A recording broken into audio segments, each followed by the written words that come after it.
So what is unfulfilled, discontent, addicted self?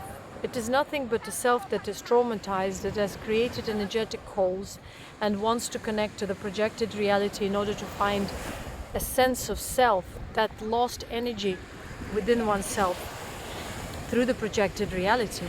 And that's how this personality gets into a cycle of codependency and spiritual unfulfillment, where the material world becomes the way for it to be fulfilled, to regain fulfillment, yet the projected world is the illusion that can never give any fulfillment. And that's how one gets into the cycle of codependency and loses oneself to the projected reality, loses one's energy, loses one's vitality, decays, ages, and dies eventually, but doesn't die in a physical, in a spiritual sense, but dies in a physical sense, because one's physical flesh is depleted.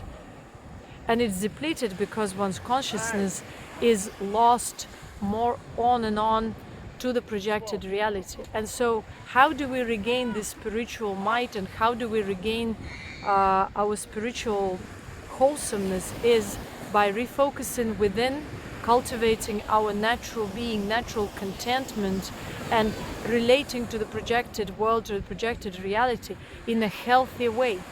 And when we relate to the projected world in a healthy way, we enjoy it without codependency. We enjoy it without attachment. We enjoy it without creating a false sense of self through this projected reality and whatever it represents, whether it's objects, whether it's concepts, whether it's people, relationships, and so on and so forth.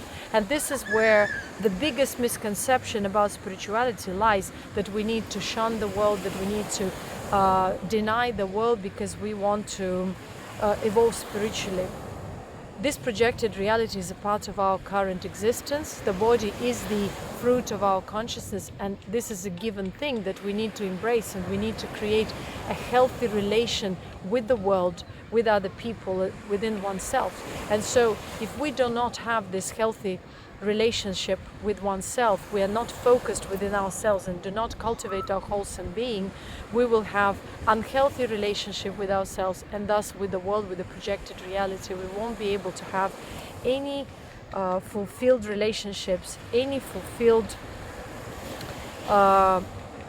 understanding of oneself in the world. And so we will look for spirituality of escapism, the spirituality of acquiring new concepts and theories, rather than actually the spirituality, the natural spirituality of self-cultivation.